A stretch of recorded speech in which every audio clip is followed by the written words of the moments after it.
क्या होगा अगर गोकू और ब्रोली को भेज दिया जाए ज़ेनो के प्लेनेट पे, तो गोकू और ब्रोली की पावर्स में कैसा डिफरेंस आएगा। तो चलिए कहानी को स्टार्ट करते हैं। कहानी की शुरुआत होती है प्लेनेट वेजिटा से, जहाँ पे हमें दिखाया जाता है कि किंग वेजिटा अपने सैनिकों के साथ कुछ सैयन बच्चों को देखने के लिए आए होते हैं और तभी उन्हें एहसास होता है कि एक बच्चे की पावर लेवल बहुत ज्यादा होती है और किंग वेजिटा ये देख के बहुत ही ज्यादा हैरान हो जाते हैं और वो स्काउटर लेके उस बच्चे की पावर लेवल को चेक करने लगते हैं, लेकिन हम देखते हैं कि वो स्काउटर फट जाता है। तभी किंग वेजिटा कहते हैं, इसकी ताकत तो बहुत ही ज्यादा है, ये हमारे ग्रह के लिए खतरा बन सकता है, हमें जल्द ही कुछ करना होगा। तभी किंग वेजिटा फैसला करते हैं कि ब्रोली को किसी दूसरे प्लेनेट पे भेज दिया जाए, जहाँ पे ना ही तो कुछ खाने के लिए हो और ना ही कुछ पीने के लिए, और वैसे ही वहाँ पे तड़प तड़प के मर जाएगा। और उस प्लेनेट का नाम होता है प्लेनेट वाम्पा। और उस प्लेनेट पे बहुत ही बड़े बड़े और खतरनाक दानव होते हैं जो किसी भी इंसान या फिर सैयन को मार के खा जाएं। और किंग वेजिटा बिल्कुल यही चाहता था। और हमें दिखाया जाता है कि कुछ समय के बाद पैरागैस को ये बात पता चल जाती है कि ब्रोली को दूसरे प्लेनेट पे भेजा जा रहा है। और फिर हमें दिखाया जाता है कि पैरागैस भाग के जाता है और वो एक स्पेसशिप को स्टार्ट करता है और वहाँ से एक सैयन को लेके वो उस प्लेनेट की ओर निकल जाता है। और ये वही सैयन होता है जिसने पैरागैस को सारी बात बताई थी और वो जानता था कि प्लेनेट वाम्पा आखिर किधर है। और दूसरी तरफ हमें दिखाया जाता है गोकू के मम्मी पापा गोकू को प्लेनेट अर्थ पे भेजने के लिए उसे तैयार कर रहे होते हैं। हालांकि उनको ये करना अच्छा तो नहीं लग रहा था, लेकिन उनको मजबूरन ये करना पड़ता है और आखिरकार वो गोकू को प्लेनेट अर्थ पे भेज देते हैं ताकि गोकू वहाँ पे सरवाइव कर सके। और दूसरी तरफ हमें दिखाया जाता है कि पैरागैस उस सैयन के साथ प्लेनेट वाम्पा पे पहुँच जाता है और वो ब्रोली को ढूंढना शुरू कर देता है। और तभी उन्हें पता चलता है कि ब्रोली तो वहाँ पे है ही नहीं, क्योंकि उनके स्काउटर में ब्रोली की पावर लेवल सेंस ही नहीं हो रही होती है। और पैरागैस ये देख के बहुत ही ज्यादा चौंक जाता है और पैरागैस कहता है, आखिर ऐसा कैसे हो सकता है? आखिर ब्रोली कहाँ गया?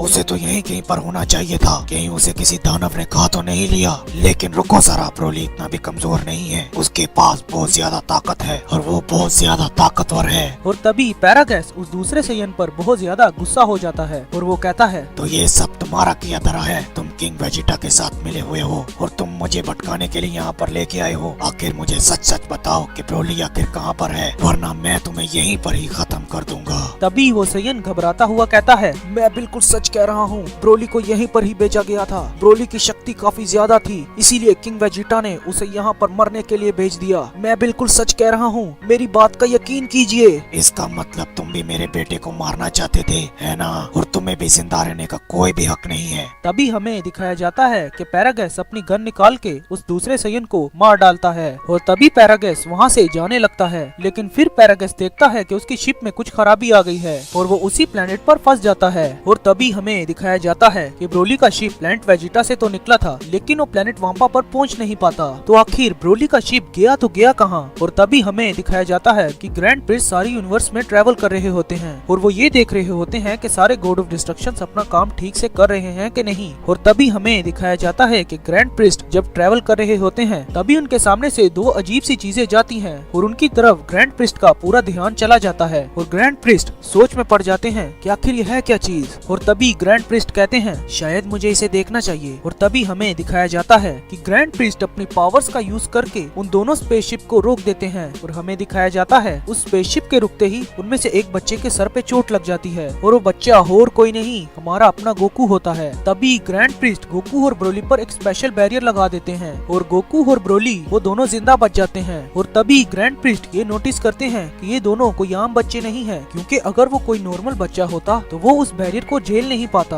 और वो वहीं पर ही मर जाता। और हमें दिखाया जाता है कि ग्रैंड प्रिस्ट ये भी बात सेंस करते हैं कि उनमें से एक बच्चे की पावर लेवल बहुत ज्यादा है और वो दूसरा वाला बच्चा थोड़ा कमजोर होता है। और उसके बाद हमें दिखाया जाता है कि ग्रैंड प्रिस्ट गोकू और ब्रोली को ज़ेनो के पैलेस पे ले जाने के बारे में सोचते हैं, लेकिन वो चाह के भी गोकू और ब्रोली को ज़ेनो सामा के पैलेस पे नहीं ले जा सकते थे। दरअसल उनको कोई बहाना बनाना पड़ेगा कि दो स्पेसशिप्स बस यूं ही जा रहे थे और उनके महल के साथ जाके भिड़ गए। ग्रैंड प्रिस्ट ज़ेनो सामा को सारे यूनिवर्स के बारे में बता रहे होते हैं और तभी हमें दिखाया जाता है कि वहाँ पे दो स्पेसशिप्स अचानक से लैंड करते हैं। तभी ज़ेनो सामा बाहर निकल के कहते हैं कि ये दोनों स्पेसशिप्स आखिर यहाँ पे कैसे आए? यहाँ पर तो किसी का भी आना नामुमकिन है, लेकिन ये दोनों स्पेसशिप्स आखिर यहाँ पे आए तो आए कैसे? क्या किसी ने इनको यहाँ पर भेजा है? तभी ग्रैंड प्रिस्ट कहते हैं, ज़ेनो सामा, मैं भी ये देख के बहुत ही ज्यादा हैरान हूँ कि ये दोनों स्पेसशिप्स आखिर यहाँ पे कैसे आ सकते हैं। हो सकता है इन दोनों स्पेसशिप्स में कोई खराबी हो जिसकी वजह से वो वोर्म होल के अंदर चले गए हों। और आप तो ये बात जानते ही होंगे ज़ेनो सामा कि वोर्म होल किसी भी डायमेंशन को किसी से भी कनेक्ट कर सकता है, तो हो सकता है वो इसी वजह से यहाँ पर आ गए हों। और तभी ज़ेनोसामा कहते हैं, ये सारी बातें तो ठीक है प्रिएस्ट, पर आखिरकार तकनीकी खराबी दोनों स्पेसशिप्स में आखिरकार कैसे आ सकती है? आखिर ये दोनों स्पेसशिप्स एक साथ कैसे आ गए? जरूर इसके पीछे कोई और है। तभी ग्रैंड प्रिस्ट कहते हैं, ठीक है ज़ेनोसामा, अगर आपको कोई दिक्कत हो रही है तो मैं इन दोनों स्पेसशिप्स को किसी दूसरे प्लेनेट पे भेज देता हूँ। पर जैसे ही ज़ेनोसामा गोकू और ब्रोली को देखते हैं तो वो ग्रैंड प्रिस्ट को ऐसा करने से रोक देते हैं। और तभी हमें दिखाया जाता है कि ग्रैंड प्रिस्ट एक छोटी सी स्माइल देके कहते हैं, तो आखिरकार ज़ेनोसामा मान ही गए, मैं यही चाहता था। और तभी हमें दिखाया जाता है कि ग्रैंड प्रिस्ट गोकू और ब्रोली को शिप से निकालते हैं और ज़ेनोसामा गोकू और ब्रोली के साथ खेलने लगते हैं। और तभी ज़ेनोसामा ये सोचते हैं कि इन दोनों बच्चों का आखिर नाम क्या रखा जाए। लेकिन तभी हमें दिखाया जाता है कि ज़ेनोसामा की नजर उस पोर्ट पे पड़ती है और उस पोर्ट के अंदर दोनों बच्चों का नाम लिखा होता है। तो ज़ेनोसामा ये बात समझ जाते हैं कि एक बच्चे का नाम कैकारोट है और दूसरे बच्चे का नाम है ब्रोली। पर ज़ेनोसामा कैकारोट का नाम ठीक से ले नहीं पा रहे थे। ज़ेनोसामा को कैकारोट कहने में बहुत दिक्कत हो रही थी। तो ज़ेनोसामा फैसला करते हैं कि मैं इसका कोई दूसरा नाम रखूंगा। ज़ेनोसामा कहते हैं, ए प्रीस्ट, क्या मैं इसका नाम गोकू रख सकता हूँ? जैसे आपकी मर्जी ज़ेनोसामा, आपको जैसा अच्छा लगे आप वैसा ही करें। गोकू नाम भी बुरा नहीं है, गोकू भी बहुत अच्छा नाम है। तो ठीक है प्रीस्ट, आज से मैं इसे बुलाऊंगा गोकू। और तभी हमें दिखाया जाता है कि ज़ेनोसामा को गोकू और ब्रोली से काफी ज्यादा लगाव हो जाता है और अब वो गोकू और ब्रोली को वहाँ से जाने के बारे में बात नहीं करते। और ज़ेनोसामा ने ये भी कहा था कि अब इन दोनों बच्चों की ट्रेनिंग ग्रैंड प्रिस्ट की जिम्मेदारी होगी। और तभी हमें दिखाया जाता है कि ग्रैंड प्रिस्ट के ट्रेनिंग देने के दौरान ग्रैंड प्रिस्ट को ये पता चलता है कि गोकू को ट्रेनिंग करना बहुत ही अच्छा लगता है। और ग्रैंड प्रिस्ट ये भी जान पाते हैं कि ब्रोली को ट्रेनिंग करना बिल्कुल भी पसंद नहीं था, वो ट्रेनिंग से हमेशा दूर भागता था। लेकिन गोकू को देखकर मजबूरन ब्रोली को ट्रेनिंग करनी पड़ती थी। लेकिन जैसे जैसे टाइम बीत रहा था, ग्रैंड प्रिस्ट ये समझ जाते हैं कि ब्रोली के पास बहुत ज्यादा शक्तियाँ हैं और वो इतनी छोटी सी उम्र में बहुत ही ज्यादा ताकतवर होता है। तभी ग्रैंड प्रिस्ट ब्रोली को देख के कहते हैं, ये तो काफी लाजवाब है, ये तो मुझे कोई नॉर्मल सैयन नहीं लगता, इसमें कुछ तो अलग बात है। मुझे आखिर ये पता करना ही होगा कि ब्रोली इतना ज्यादा ताकतवर क्यों है, क्योंकि गोकू की ताकत उसके मुकाबले बहुत ही ज्यादा कम है। और तभी हमें दिखाया जाता है कि ग्रैंड प्रिस्ट इस सवाल का जवाब जानने के लिए उस प्लेनेट की ओर निकल जाते हैं जहाँ से गोकू और ब्रोली आए थे। लेकिन जैसे ही ग्रैंड प्रिस्ट वहाँ पे पहुँचते हैं तो उन्हें पता चलता है कि प्लेनेट वेजिटा जहाँ पे सारे सैयन्स रहते थे वो प्लेनेट अब नहीं रहा, वो प्लेनेट अब डिस्ट्रॉय हो चुका है और सारे सैयन्स भी मारे जा चुके हैं। और तभी ग्रैंड प्रिस्ट कहते हैं, मुझे अपनी शक्तियों का इस्तेमाल करके ये देखना होगा कि आखिर इस प्लेनेट के साथ क्या हुआ। और इसके बाद हमें दिखाया जाता है कि ग्रैंड प्रिस्ट अपनी शक्तियों का इस्तेमाल करके ये देखने लगते हैं कि आखिर इस प्लेनेट के साथ क्या हुआ। और फिर हमें दिखाया जाता है कि ग्रैंड प्रिस्ट की आंखें अचानक से ही व्हाइट हो जाती हैं और वो सैयन्स के इतिहास को देखने लगते हैं। और तभी उन्हें पता चलता है कि ब्रोली एक यूनिक सैयन है जो कि 1000 साल में सिर्फ एक बार ही पैदा होता है। और जहाँ तक बात रही गोकू की, तो गोकू के मम्मी पापा ने उसे प्लेनेट अर्थ पे भेजा था ताकि वो वहाँ पर जाके बिल्कुल सुरक्षित रहे, क्योंकि गोकू के मम्मी पापा को ये पता होता है कि ये प्लेनेट तबाह होने वाला है। और तभी हमें दिखाया जाता है कि ग्रैंड प्रिस्ट उन सैयन्स का इतिहास जान के ज़ेनोसामा के पैलेस पे वापस आ जाते हैं। इसके बाद ग्रैंड प्रिस्ट ये डिसाइड करते हैं कि मैं ये बात उन दोनों बच्चों को कभी नहीं बताऊंगा।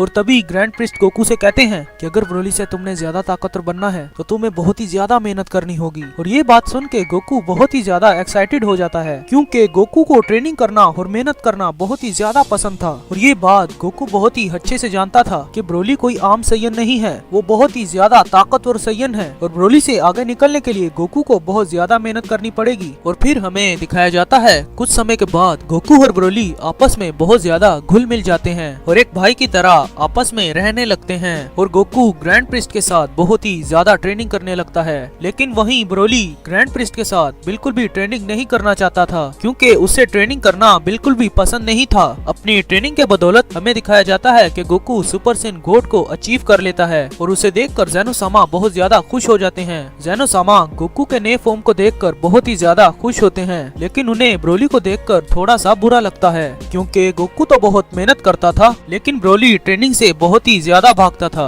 और तभी हमें दिखाया जाता है कि ग्रैंड प्रिस्ट ब्रोली की शक्ति को देखना चाहते थे, लेकिन ब्रोली ट्रेनिंग करना ही नहीं चाहता था, तो इसीलिए वो ब्रोली की शक्ति को नहीं देख पा रहे थे। और तभी ग्रैंड प्रिस्ट ये सोचने लगते हैं कि आखिर मुझे ब्रोली की ताकत को देखने के लिए क्या करना होगा। तभी ग्रैंड प्रिस्ट के मन में एक ख्याल आता है कि प्लेनेट वेजिटा जो कि अब नहीं रहा, क्या मैं उसके बारे में ब्रोली को बता दूं या फिर नहीं। लेकिन क्या पता, ये हो सकता है कि ये बात सुन के ब्रोली की अंदर की शक्ति जाग जाए। और तभी हमें दिखाया जाता है कि ग्रैंड प्रिस्ट ब्रोली को अपने पास बुलाते हैं और उससे कहते हैं, मुझे तुमसे कुछ बात करनी है ब्रोली। तभी ब्रोली कहता है, है, क्या हुआ ग्रैंड प्रिस्ट, क्या आपको नहीं दिखता कि मैं किसी प्लेनेट को देख रहा हूँ? उसके बाद ग्रैंड प्रिस्ट ब्रोली से कहते हैं, कुछ समय पहले मैं तुम्हारे प्लेनेट पे गया था और मैंने वहाँ पे जाके देखा तो तुम्हारा प्लेनेट पूरे तरीके से खत्म हो चुका था। ब्रोली ग्रैंड प्रिस्ट की ये बात सुन के बहुत ही ज्यादा सीरियस हो जाता है। इसके बाद ग्रैंड प्रिस्ट कहते हैं, लगता है ब्रोली को अब थोड़ा थोड़ा गुस्सा आ रहा है, लगता है मेरा ये प्लान शायद काम कर जाएगा। और इसके बाद हमें दिखाया जाता है कि ब्रोली रोने लगता है और वो बहुत ही जोर से चिल्लाता है और हमें दिखाया जाता है कि ब्रोली के चिल्लाने से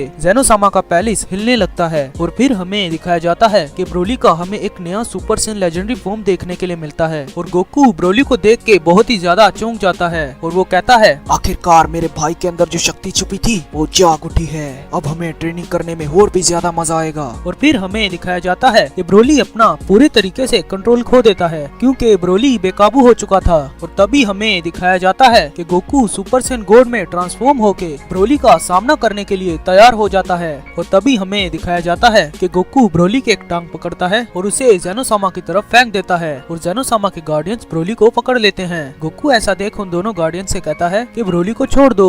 और तभी हमें दिखाया जाता है कि ज़ेनोसामा को बीच में आना पड़ता है और वो अपने दोनों गार्डियन से कहते हैं कि ब्रोली को अभी के अभी छोड़ दो और ये मेरा ऑर्डर है। और तभी हमें दिखाया जाता है कि वो दोनों गार्डियंस ब्रोली को छोड़ देते हैं, लेकिन ब्रोली का गुस्सा शांत नहीं होता और वो फिर से गोकू पे हमला करने लगता है, लेकिन गोकू उसे बहुत आसानी से डॉज कर पा रहा था। और तभी गोकू कहता है कि ये तुम्हारी ट्रेनिंग का नतीजा है ब्रोली, तुम्हें और भी ट्रेनिंग करनी चाहिए थी। और तभी हमें दिखाया जाता है कि गोकू की ये बात सुन के ब्रोली को और भी ज्यादा गुस्सा आने लगता है और ब्रोली अपनी ताकत को और भी ज्यादा बढ़ाने लगता है। और ब्रोली की ताकत अब इतनी बढ़ चुकी थी कि गोकू से भी ज्यादा ताकतवर हो चुका था। और तभी ब्रोली गोकू को एक बहुत ज्यादा जोर का पंच मारता है। गोकू ये देख के बहुत ही ज्यादा चौंक जाता है और गोकू कहता है, इसने तो कभी भी ट्रेनिंग नहीं की तो ये इतना ज्यादा ताकतवर आखिर कैसे हो गया? इसकी ये ताकत मेरी गॉड की शक्ति को टक्कर दे रही है, आखिर कैसे? ब्रोली ताकत के मुकाबले में गोकू से बहुत ही ज्यादा आगे निकल जाता है और वो गोकू की बहुत ही बुरे तरीके से पिटाई लगा रहा होता है। और ज़ेनोसामा ये देख के बहुत ही ज्यादा कंफ्यूज होते हैं और वो ये सोच रहे होते हैं कि आखिर ब्रोली इतना ज्यादा ताकतवर कैसे है, उसने तो कभी भी ट्रेनिंग नहीं की,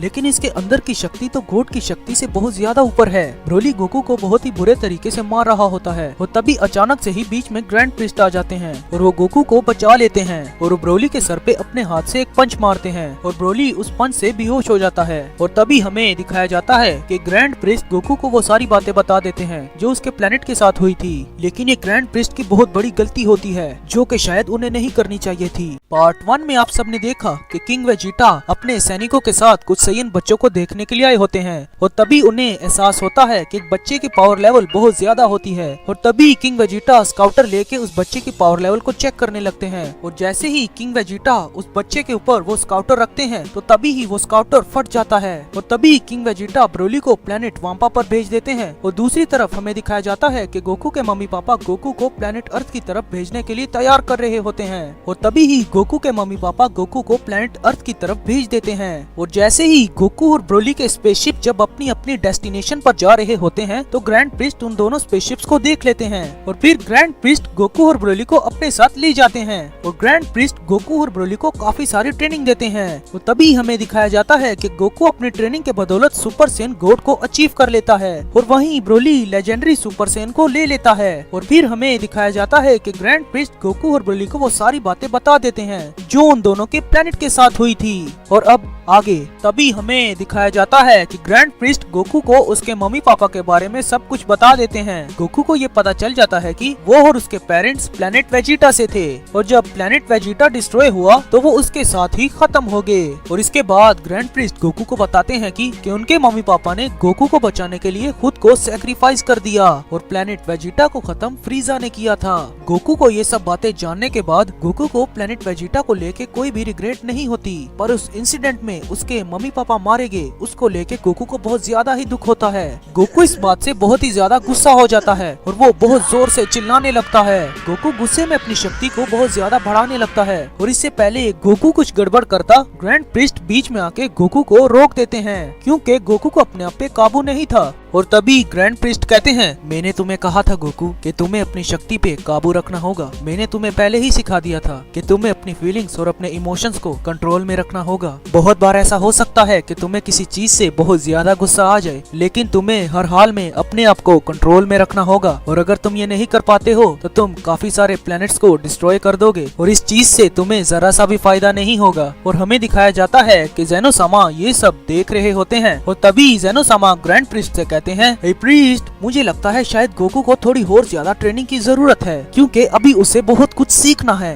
और काफी सारी टेक्निक्स को मास्टर करना है। पर ग्रैंड प्रीस्ट, अगर तुम ये उसे नहीं सिखाओगे तो ये सब वो अकेले नहीं कर सकता। और तभी ग्रैंड प्रीस्ट ज़ेनो-सामा से कहते हैं, ज़ेनो-सामा, मुझे नहीं लगता कि मैं गोकू के इस गुस्से को काबू कर सकता हूँ। मुझे लगता है हमें गोकू को फ्रीजा के साथ लड़ने के लिए छोड़ देना चाहिए। पर रुकिए ज़ेनो-सामा, अभी वो एक छोटा बच्चा है, हमें ऐसा नहीं करना चाहिए। मैं ऐसा करता हूँ, गोकू और ब्रोली को धरती पे भेज देता हूँ, क्योंकि वो एक सेफ जगह है, तो वहाँ पर आराम से सरवाइव कर जाएंगे। तभी ज़ेनो-सामा ग्रैंड प्रीस्ट से कहते हैं, लेकिन प्रीस्ट, ये धरती क्या चीज है? तभी ग्रैंड प्रीस्ट ज़ेनो-सामा से कहते हैं, ज़ेनो-सामा, धरती एक ग्रह है और वहाँ पर सारे इंसान रहते हैं जो बहुत ज्यादा कमजोर होते हैं और गोकू वहाँ पर आराम से सरवाइव कर जाएगा। वहाँ पे अच्छे लोग भी होते हैं और बुरे लोग भी, तो मेरे ख्याल से गोकू और ब्रोली के लिए वो एक अच्छा प्लेनेट है। लेकिन प्रीस्ट, मुझे बहुत बुरा लग रहा है कि गोकू और ब्रोली यहाँ से जा रहे हैं। तभी ग्रैंड प्रीस्ट कहते हैं, पर देखिए ज़ेनो-सामा, उन्होंने कभी न कभी तो यहाँ से जाना ही था, तो हमें यही करना चाहिए, क्योंकि वो एक सेफ प्लेनेट है और गोकू और ब्रोली वहाँ पर आराम से सरवाइव कर जाएंगे। पर ज़ेनो-सामा, एक मिनट, मैं तो ये भूल ही गया था, जब मैंने गोकू और ब्रोली का स्पेसशिप देखा था तो गोकू की स्पेसशिप पे किसी प्लेनेट की लोकेशन सेट हुई थी, पर ब्रोली के स्पेसशिप में ऐसा कुछ भी नहीं था। तो शायद ब्रोली को ऐसे ही किसी जगह पे भेज दिया जा रहा था और वो लोकेशन और किसी प्लेनेट की नहीं, प्लेनेट अर्थ की ही होती है। तभी ग्रैंड प्रीस्ट अपने मन में कह रहे होते हैं कि अगर मैंने गोकू और ब्रोली को प्लेनेट अर्थ पे भेज दिया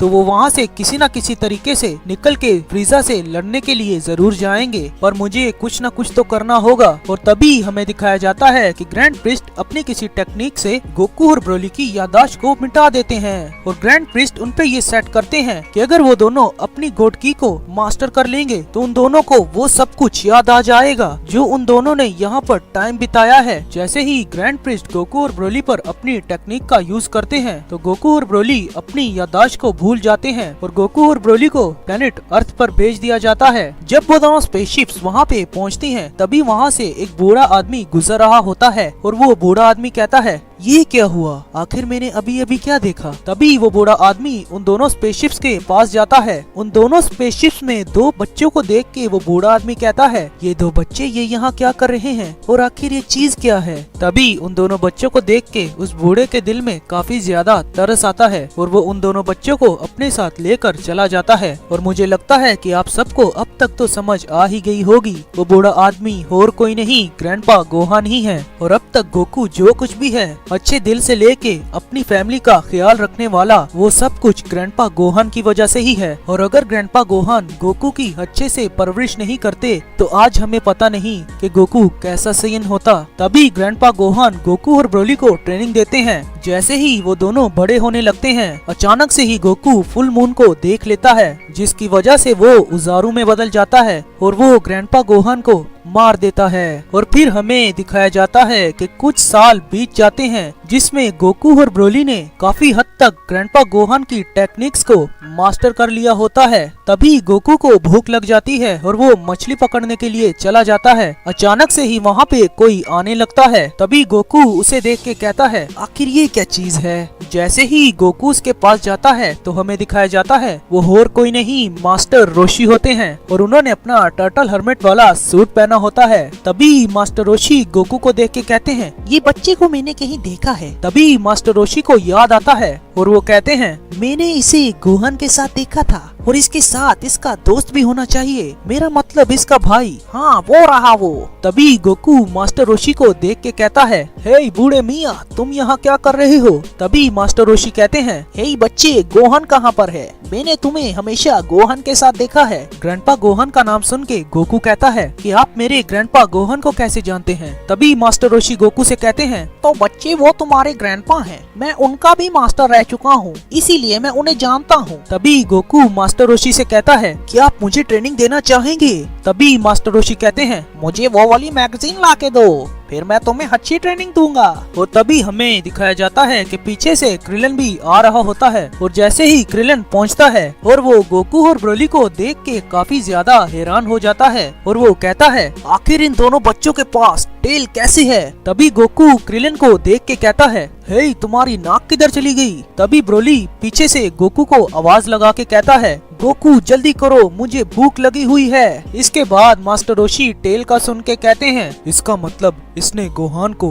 मार दिया होगा। तभी मास्टर रोशी गोकू से कहते हैं, ए बच्चे, मैं तुम दोनों को बल्कि तुम तीनों को ही ट्रेनिंग दूंगा। तभी मास्टर रोशी उन तीनों को ट्रेनिंग देना शुरू कर देते हैं। पर जैसे ही मास्टर रोशी अपनी कमाल की टेक्निक दिखाते हैं, मेरा मतलब कामेहामेहा, तो गोकू और ब्रोली उसे बहुत आराम से मास्टर कर लेते हैं। ये चीज देख के मास्टर रोशी और क्रिलन बहुत ज्यादा हैरान हो जाते हैं। तभी गोकू किसी चीज को देख के बहुत ज्यादा हैरान हो जाता है, पर वो अपने अंदर ही अंदर बहुत ज्यादा खुश भी होता है। तो आखिर गोकू किस चीज को देख के हैरान हो गया था और वो क्यों खुश हुआ था? क्या उसे कोई अपनी टक्कर का विरोधी मिल गया है जिसके साथ वो लड़ पाए? इन सब सवालों के जवाब आप सबको बहुत जल्द ही मिलेंगे। और हाँ, अगर आपको ये वीडियो पसंद आई है तो मेरी वीडियो को लाइक और चैनल को सब्सक्राइब जरूर से कर देना, वीडियो को शेयर भी जरूर से कर देना। मैं आपसे मिलूंगा अगली वीडियो में, तब तक के लिए बाय।